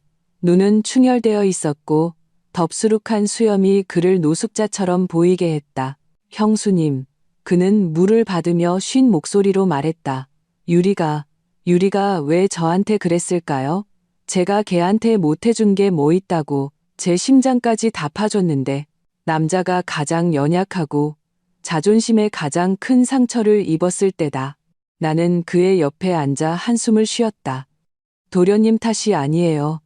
어떤 사람들은 그냥 타고나길 탐욕스럽게 태어난 거예요. 하지만 왜 하필 형이에요? 왜 하필 형이냐고요? 조한솔이 고통스럽게 머리를 쥐어뜯었다. 형은 어릴 때부터 나보다 뭐든 잘했어요. 공부도, 일도. 부모님도 형만 편애했고요. 이제는 내 마누라까지 빼앗아갔어요. 이것이 바로 조씨 형제의 아킬레스건이었다. 조한결의 우월함과 강압적인 태도는 늘 조한솔의 마음속에 그늘을 드리웠다. 나는 눈빛을 반짝이며 나지막이 말했다. 사실 제가 차에 녹음기를 설치했었어요. 남편이 바람 피우는지 확인하려고 했는데 메샨더. 조한솔이 고개를 돌려 나를 쳐다봤다. 녹음이요? 뭘 녹음했는데요? 나는 잠시 망설이다가 핸드폰을 꺼냈다. 내가 독극물을 투입하는 부분은 잘라내고 그들의 차한 대화만 남겨둔 편집된 녹음 파일은 이미 준비되어 있었다. 직접 들어보세요. 대신 마음의 준비는 단단히 하시고요. 나는 그에게 이어폰을 건넸다. 조한솔은 떨리는 손으로 이어폰을 꼈다. 몇 분 후, 오빠, 당신은 조한솔보다 훨씬 나아요. 그 사람은 3분이면 끝나요. 시작도 하기 전에 끝나버리니 재미가 하나도 없어요. 손유리의 그 애교 섞이면서도 악독한 목소리가 조한솔의 귓속으로 선명하게 파고들었다. 그 순간 나는 조한솔의 얼굴이 붉어졌다가 하얗게, 다시 하얗게 질렸다가 자줏빛으로 변하는 것을 보았다. 그것은 한 남자로서 가장 밑바닥의 존엄성이 짓밟혔을 때의 반응이었다. 바람을 맞은 것도 모자라 간부와 정부에게 별 볼 일 없다, 재미없다, 등신이라는 조롱까지 당한 것이다. 그리고 그 간부가 어릴 때부터 자신을 억눌러온 친형이라니. 아, 조한솔이 갑자기 이어폰을 잡아뜯으며 야수처럼 울부짖었다. 그리고는 내 핸드폰을 바닥에 내동댕이 쳤다. 다행히 예비폰이 있었다. 내가 저것들을 죽여버릴 거야. 저 개만도 못한 년놈들을 죽여버릴 거라고. 그는 미친 사람처럼 조한결의 병실을 향해 달려갔다. 입구를 지키던 간호사들은 미쳐 날뛰는 조한솔을 막을 수 없었다. 조한결, 이 짐승만도 못한 새끼야. 조한솔이 병실로 뛰어들었을 때 조한결은 마취가 덜 풀려 고통에 신음하고 있었다. 살기등등한 동생이 뛰어들어오는 것을 보고 조한결은 혼비백산했다. 한솔아, 너 뭐 하는 거야? 내가 네 형이야. 형? 지랄하지 마, 개새끼야. 내 마누라랑 붙어 먹으면서 나보고 별 볼 일 없다고? 오늘 내가 똑똑히 보여주지. 내가 별 볼 일 있는지 없는지. 조한솔은 곁에 있던 침대 협탁 위에 스테인리스 보온병을 집어들었다. 시어머니가 막 받아온 뜨거운 물이 가득 담겨 있었다. 그는 망설임 없이 붕대로 칭칭 감긴 조한결의 하반신을 향해 내리쳤다. 으아악! 돼지 멱다는 소리보다 더 처절한 비명이 병동 전체에 울려 퍼졌다. 뜨거운 물이 갓 봉합한 수술 부위에 쏟아졌다. 그 고통은 방금 전의 캡사이신보다 10배는 더 강렬했을 것이다. 붕대는 순식간에 젖어들었고 피와 화상으로 인한 물집이 빠르게 스며 나왔다. 조한결은 새우처럼 몸을 말고 온몸을 경련하며 눈을 뒤집었다. 쇼크 상태 직전이었다. 멈춰요. 사람 살려. 의사와 보안 요원들이 마침내 뛰어들어와 계속해서 공격하려는 조한솔을 7, 8명이 달라붙어 제압했다. 나도 따라 뛰어들어갔다. 하지만 나는 말리지 않았다. 대신 사람들 뒤에 서서 겁에 질린 표정으로 입을 막았다. 조한결의 그 고통스러워하는 모습과 조한솔의 그 광기 어린 절망적인 눈빛을 보며 나는 만족했다. 이 칼 정말 잘 빌렸다. 조한결은 이번 일로 엎친 데 덮친 격이 되었다. 원래는 조금이나마 기능을 보존할 수 있었을지 모르지만 이번 가격으로 완전히 폐인이 되었을 것이다. 게다가 형제간의 반목과 살인미수, 남아선호 사상이 강하고 체면을 목숨보다 중시하는 시부모님에게는 그들을 죽이는 것보다 더한 고통스러운 형벌일 것이다. 아니나 다를까 입구에서 시어머니의 찢어지는 듯한 울음소리가 들려왔고 이어서 무언가 쓰러지는 소리가 났다. 이번에는 정말로 의식을 잃은 모양이다. 아마 응급실로 실려가야 할 것이다. 조씨 집안은 완전히 박살났다. 조한솔의 난동으로 조한결은 긴급히 다시 수술실로 옮겨져 2차 상처 소독을 받았다. 의사가 나왔을 때 그의 얼굴은 마치 초상집에 온 사람처럼 굳어 있었다. 보호자분, 마음의 준비를 하셔야겠습니다. 의사가 마스크를 벗으며 고개를 저었다. 화상으로 인해 상처가 심하게 감염되었고 방금 충격으로 봉합 부위가 모두 터졌습니다. 괴사 조직이 확산되어 폐혈증으로 이어지는 것을 막기 위해 부득이하게 한쪽 고환을 절제했습니다. 다른 한쪽도 겨우 보존했지만 기능은 없을 겁니다. 즉, 조한결은 완전히 고자가 되었다. 진정한 물리적 의미의 고자. 그뿐만 아니라 요도 손상이 심각하여 그는 남은 평생 소변 주머니를 차고 살아야 할 것이다.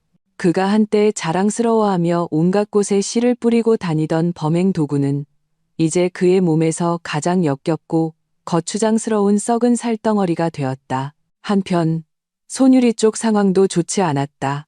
그녀는 2차적인 폭행은 당하지 않았지만 화학약제의 부식성이 너무 강했다. 산부인과 전문의들의 협진 결과 자궁은 반드시 전체를 절제해야 하며 질점막의 중증 화상으로 인해 피부 이식 및 성형수술이 필요하다는 결론이 나왔다.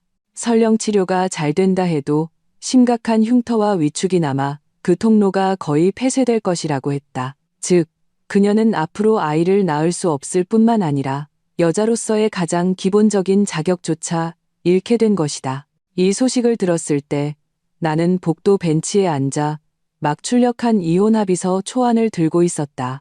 조한솔은 상해죄로 경찰에 연행되었다. 비록 사건의 원인이 피해자에게 있었지만 형사 책임은 피할 수 없을 것이다.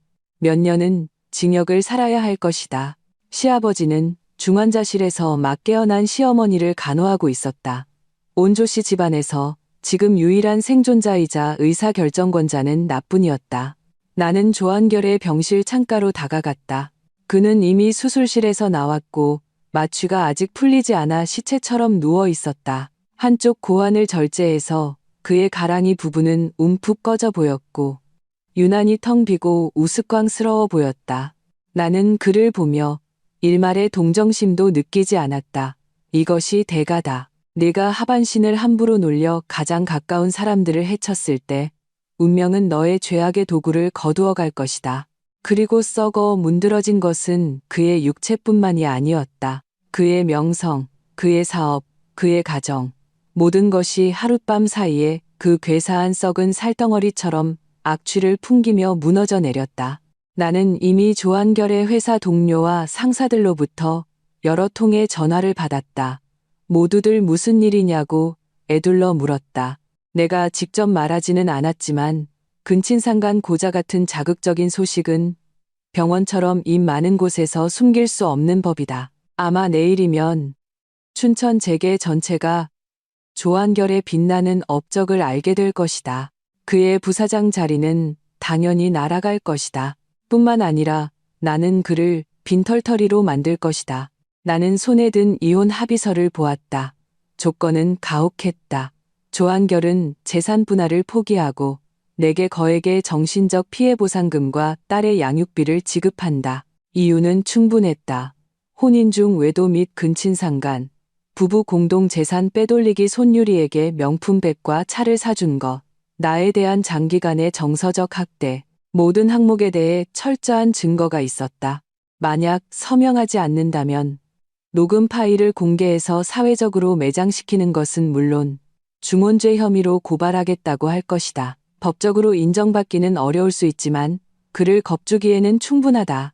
그리고 경찰에게 그 독극물은 그가 변태적인 자극을 위해 직접 만들었으며 심지어 손유리를 통제하기 위해 고의로 사용한 것일 수 있다고 암시할 것이다. 명예는 실추되고 몸은 불구해 감옥까지 갈 위기에 처한 페인에게 나와 협상할 카드가 남아있을 리 없다. 그때 침대에 누워있던 조한결이 몸을 움직이며 고통스러운 신음소리를 냈다. 그가 깨어났다.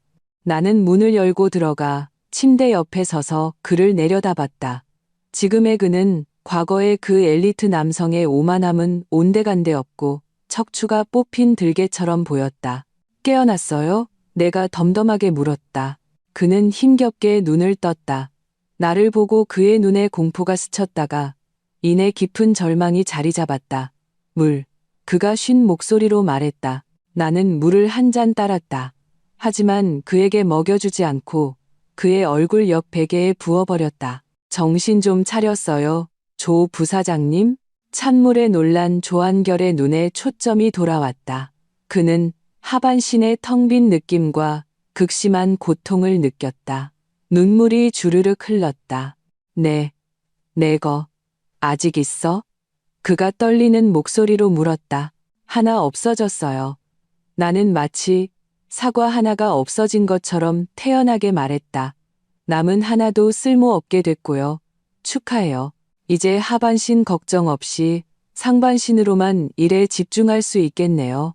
으아. 조한결이 무너지는 비명을 질렀다. 만약 구속대에 묶여있지 않았다면 그대로 벽에 머리를 박고 자살했을지도 모른다. 소리 지르지 말고 힘 아껴둬요. 나는 가방에서 이혼 합의서를 꺼내 그의 가슴 위에 던졌다. 이거나 서명해요. 조한결은 합의서를 보았다. 재산 분할 포기라는 네 글자가 그의 눈을 찔렀다. 너, 날 죽일 셈이구나. 그가 이를 갈며 말했다. 강지윤, 너 정말 너무하는군. 너무한다고? 나는 냉소하며 몸을 숙였다. 눈빛이 칼날 같았다. 조한결, 내가 내 재수 씨랑 뒹굴 때는 그게 너무하다고 생각 안 했어? 내가 석 달 동안 나한테 정서적 학대를 가하고 재산 빼돌릴 궁리할 때는 그게 너무하다고 생각 안 했냐고? 이제 와서 나한테 너무하다고? 내가 감히? 선택지는 두 개야. 첫째, 서명해. 그럼 내가 마지막 체면은 지켜줄게. 녹음 파일 공개 안 하고 내 회사에 가서 깽판 치지도 않을게. 둘째, 서명 안 해.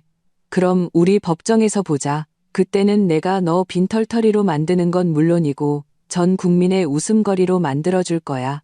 감옥에 있는 조한솔이 너를 가만두지 않게 만들 거라고. 선택해. 조한결은 나를 보았다. 그의 눈의 빛이 서서히 꺼져갔다. 그는 내가 진심이라는 것을 알았다. 그리고 지금의 자신에게는 어떤 저항의 여지도 없다는 것을 알았다. 한참의 침묵 끝에 그는 눈을 감았다. 두 줄기 흐린 눈물이 흘러내렸다. 서명할게. 조한결은 이혼 합의서에 서명했다. 그 순간 그는 영혼이 빨려나간 껍데기 같았다. 나는 합의서를 챙겨 미련 없이 병실을 나섰다. 하지만 바로 병원을 떠나지는 않았다. 아직 볼만한 쇼가 하나 더 남아 있었기 때문이다. 손유리도 깨어났다. 조한결이 고자가 되고 조한솔이 구치소에 갔으며 자신은 자궁을 절제하고 망가졌다는 사실을 알게 된 손유리는 완전히 무너졌다. 그녀는 병실에서 미친 듯이 물건을 부수고 소리 지르며 조씨 집안 전체를 저주했다. 다 조한결 그 개새끼 때문이야. 그놈이 날 강제로, 그놈이 내게 약을 탔다고. 그녀는 간호사와 달려온 경찰에게 울부짖으며 자신을 무고한 피해자로 만들려 했다.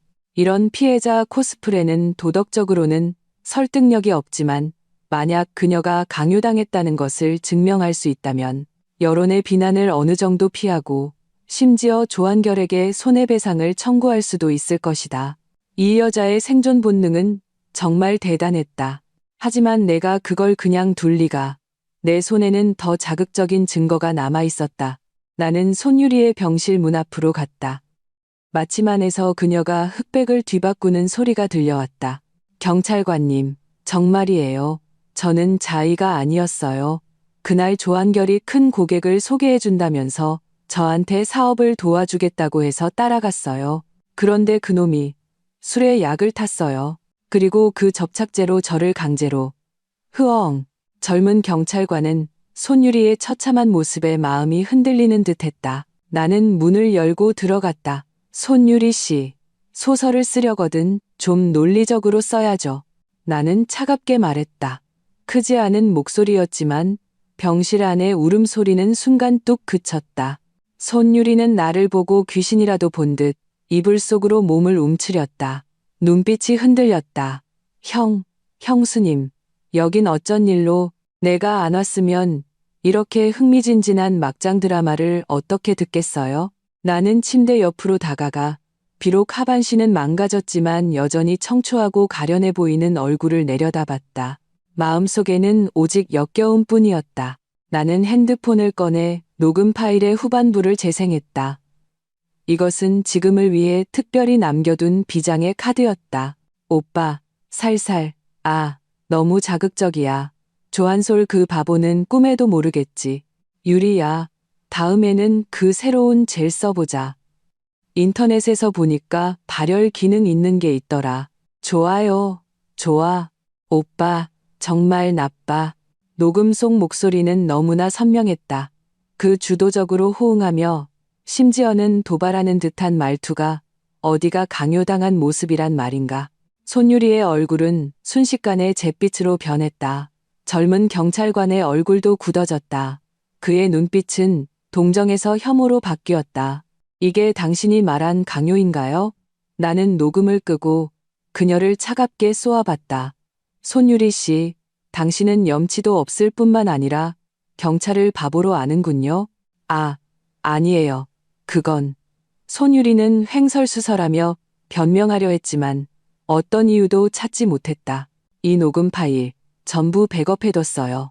필요하다면 언제든지 경찰에 당신의 혼인중 외도, 가정 파괴, 그리고 위증의 증거로 제출할 수 있어요. 나는 핸드폰을 흔들며 그녀의 마지막 방어선을 완전히 무너뜨렸다. 강지윤 이 미친년, 너 다 알고 있었구나. 일부러 그런 거지. 그 접착제 네가 바꾼 거지. 맞지? 손유리가 갑자기 정신을 차리고 미친 여자처럼 나를 가리키며 소리쳤다. 증거 있어요? 나는 태연하게 반문했다. 경찰도 다 조사했어요. 그건 조한결이 집에서 가져온 거고 당신들 둘이 차 안에서 스릴 넘치는 거 해보자고 상의한 거 녹음 파일에 다 있잖아요. 이제 와서 망가지니까 나한테 뒤집어 씌우려고요? 너? 손유리는 분노에 온몸을 떨다가 상처가 당겼는지 고통에 신음했다. 그만해요. 당신이 지금 걱정해야 할 건 내가 아니라 조한소를 어떻게 마주할지, 당신 부모님을 어떻게 마주할지예요. 나는 몸을 숙여 그녀의 귓가에 속삭였다. 듣자 하니 당신 부모님이 지금 오고 계신다던데. 만약 그분들이 이 녹음 파일을 들으시면 어떻게 될까? 아마 기절하시지 않을까? 손유리의 동공이 커졌다. 공포가 그녀를 완전히 삼켰다. 그녀의 부모님은 지극히 전통적이고 체면을 중시하는 분들이었다. 딸이 이런 추악한 짓을 저질렀다는 것을 알면 아마 바로 의절을 선언할 것이다. 제발, 형수님, 저희 부모님께는 제발 들려주지 마세요. 제발요. 손유리가 마침내 무너지며 울면서 애원했다. 내 기분 봐서요. 나는 몸을 일으켜 먼지를 털어내듯 옷매무새를 정리하고 돌아섰다. 이로써 조한결과 손유리, 이 개만도 못한 남녀는 완전히 서로를 등졌고 둘 다 내 소나귀에 들어왔다. 내가 병실을 막 나왔을 때 황급히 달려온 시아버지에게 붙잡혔다. 시어머니는 응급실에서 나왔고 아직 완전히 회복하지 못했지만 조한결이 재산분할 포기각서에 서명했다는 소식을 듣고 분노에 휠체어를 타고 조한결의 병실로 갔다고 했다. 지금 그들은 나를 심판하기 위해 기다리고 있었다. 조한결의 병실은 분위기가 영안실처럼 무거웠다. 시어머니는 간병인 침대에 누워 산소호흡기를 낀 채 나를 가리키며 욕을 퍼부었다. 강지윤, 이 은혜도 모르는 것. 우리 조씨 집안이 너한테 뭘 잘못했다고 이렇게 악독하게 구는 거냐. 재산분할 포기라니. 너는 한결이를 죽일 셈이냐. 시아버지는 옆에서 검은 얼굴로 말했다. 지윤아, 이 합의는 무효다. 한결이가 제정신이 아닐 때 서명한 거야. 게다가 지금 쟤는 불구가 됐어. 한창 보살핌이 필요할 때라고. 네가 아내로서 이럴 때 이혼을 요구하고 재산까지 전부 가져가겠다는 건 법적으로도 말이 안 돼. 나는 평소에는 거만하기 짝이 없었지만 이제는 돈 때문에 추악한 민낯을 드러내는 이 늙은이들을 보며 실소가 터져 나왔다. 아버님, 어머님, 뭔가 단단히 착각하고 계신 것 같네요. 나는 의자를 하나 끌어와 앉아 다리를 꼬았다. 기세가 완전히 역전되었다. 첫째, 조한결은 완전히 제정신인 상태에서 서명했어요. 간호사와 CCTV가 증인이에요. 둘째, 법적으로 유책 배우자는 재산 분할 시 적게 받거나 받지 못하게 되어 있어요. 조한결은 외도에 근친상간까지 저질렀는데 이게 중대한 과실이 아니고 뭔가요? 근친상간이라니? 그건 사고였어. 그 여우 같은 년이 꼬드긴 거라고. 시어머니는 여전히 억지를 부렸다. 사고라고요? 나는 냉소했다. 그럼 제가 녹음 파일 가족 단톡방에 올려서 친척들한테 이게 사고인지 아닌지 한번 물어볼까요? 네가 감히. 시아버지가 책상을 내리쳤다. 제가 못할 것 같아요? 내 눈빛이 차갑게 변했다. 저 이미 막다른 길에 몰렸어요. 잃을 게 없는 사람은 무서울 게 없죠. 만약 이대로 인정 안 하시면 제가 일을 더 크게 만들 거예요. 어차피 망신당하는 건 제가 아니라 조씨 집안이니까요. 그때 가서 조한결이 춘천에서 계속 버틸 수 있는지, 감옥에 있는 조한솔이 다른 재소자들에게 손가락질 당하지 않을 수 있는지 한번 보자고요. 이 말은 찬물처럼 시아버지의 기세를 꺾었다. 그는 사업가였고 명예를 가장 중시했다. 지금 조씨 집안은 이미 웃음거리가 되었는데 여기서 일이 더 커지면 정말로 회복 불가능한 나락으로 떨어질 것이다. 시어머니는 강경책이 통하지 않자 회유책으로 돌아섰다. 지윤아. 그녀가 갑자기 울먹이는 목소리로 태도를 바꿨다. 엄마가 네가 억울한 거 안다. 하지만 생각해봐라. 부부는 정으로 사는 거야. 한결이가 잘못했지만 이제 벌은 충분히 받았잖니. 쟤는 이제 저 꼴로 다른 사람 만날 수도 없어. 네가 이혼만 안 해주면 앞으로 이 집은 다 네가 안주인이야. 우리 늙은이들 노후 자금도 다 너한테 줄게. 그냥 아이를 위해서라도 참아주면 안 되겠니? 도덕적 납치. 한국식 가정에서 가장 흔하게 사용하는 최후의 수단이다. 이혼만 하지 않고 불구덩이 남편을 참고 돌보면 당신은 대의를 생각하는 좋은 며느리가 되고 그에 대한 보상을 받을 수 있다는 것이다. 아쉽게도 나는 그런 것 따위 원하지 않았다. 어머님 주판알 튕기는 소리가 여기까지 들리네요.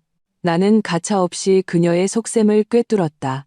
재수 씨랑 붙어먹다가 고자가 된 남자를 저보고 돌보라고요? 제가 고물상인 줄 아세요?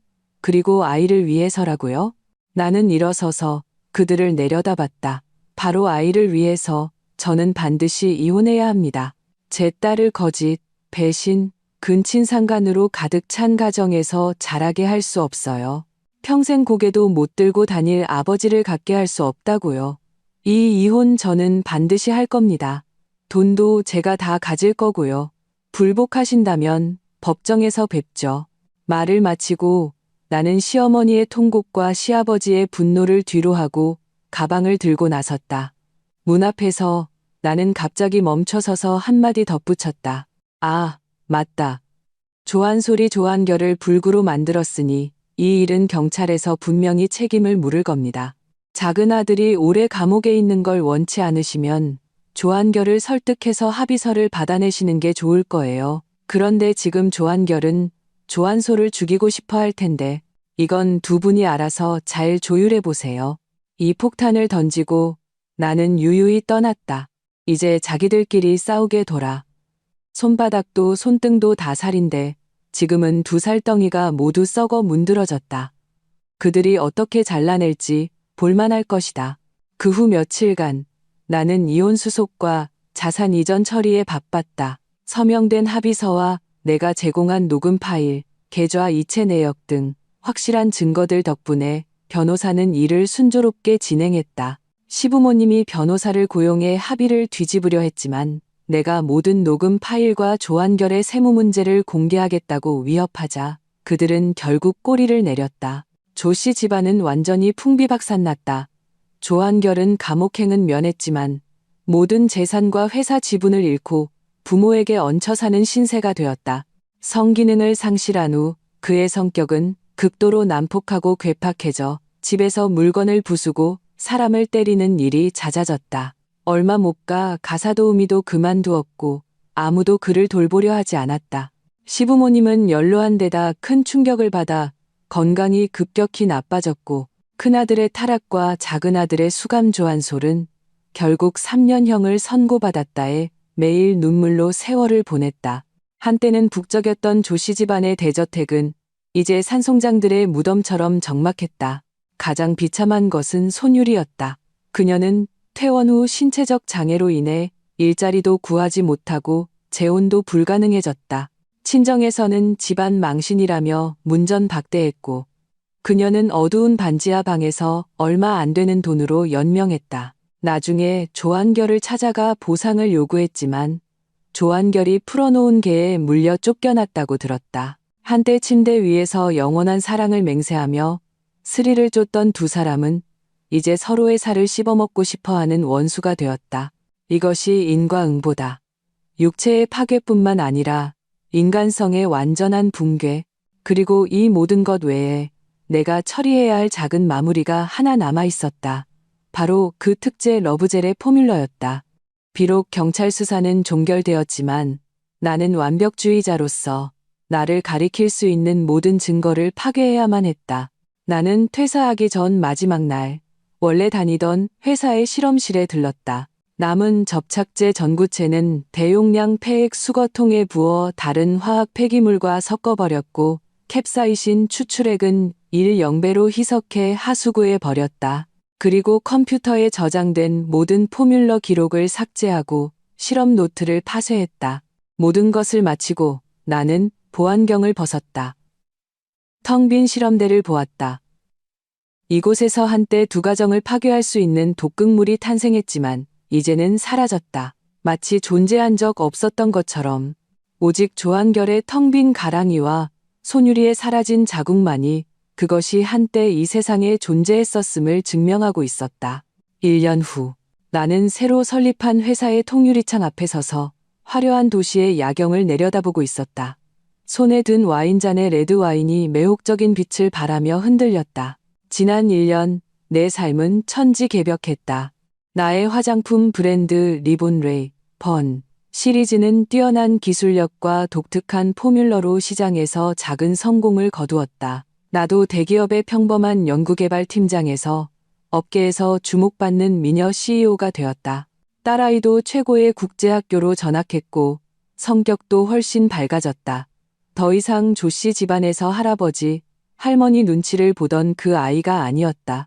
오늘은 내 30번째 생일이다. 성대한 파티는 없었다. 그저 몇몇 친한 친구들과 내 딸아이만 함께했다. 엄마 생일 축하해. 딸아이가 내 품에 안기며 직접 그린 그림을 건넸다. 그림 속에는 나와 딸, 단둘이서 꽃밭에 손을 잡고 서 있었다. 머리 위에는 커다란 해가 떠 있었다. 아빠는 없었다. 고마워, 우리 아가. 나는 딸의 이마에 뽀뽀했다. 마음이 부드러워졌다. 조한결에 대해서는 딸에게 아빠는 아주 먼 곳으로 치료받으러 갔어. 아주 오랫동안 못 돌아올지도 몰라라고 말해주었다. 딸은 알아들은 것 같기도 아닌 것 같기도 했지만 늘 자신에게 차갑게 굴고 핸드폰만 보던 그 아빠를 그리워하지는 않았다. 저녁 식사가 끝나고 친구들이 돌아간 후 나는 홀로 화장대 앞에 앉아 향수병 하나를 집어들었다. 내가 나 자신을 위해 특별히 조제한 비매품 향수였다. 탑노트는 쌉쌀한 약초 향과 차가운 금속 향. 내가 실험실에서 보냈던 그 수많은 밤과 그 차갑고 시렸던 결혼 생활을 닮았다. 미들 노트는 강렬한 붉은 장미와 캡사이신. 위험하고 심지어는 약간 고통스럽기까지 한 유혹의 향기. 그것은 복수의 맛이자 절체절명의 위기에서 반격하는 쾌감이었다. 베이스 노트는 따뜻하고 안정적인 시더우드와 샌달우드. 모든 것이 끝난 뒤의 평온함이자 자신의 운명을 스스로 개척한 뒤의 여유로움이었다. 나는 가볍게 펌프를 눌렀다. 미세한 안개가 손목과 목덜미에 흩뿌려졌다. 깊이 숨을 들이마셨다. 향기 좋다. 이것은 자유의 향기다. 핸드폰이 진동했다. 뉴스 푸시 알림이었다. 속보 춘천 거주 조모 씨, 가정 불화로 만취 상태에서 계단에서 실족, 경추 손상으로 전신마비. 나는 기사를 클릭했다. 사진은 모자이크 처리되었지만 나는 한눈에 그것이 조씨 집안의 계단이라는 것을 알아보았다. 조한결의 인과응보는 아직 계속되고 있는 모양이다. 고자가 된 것도 모자라 술에 취해 난동을 부리다가 이제는 완전히 마비되었다.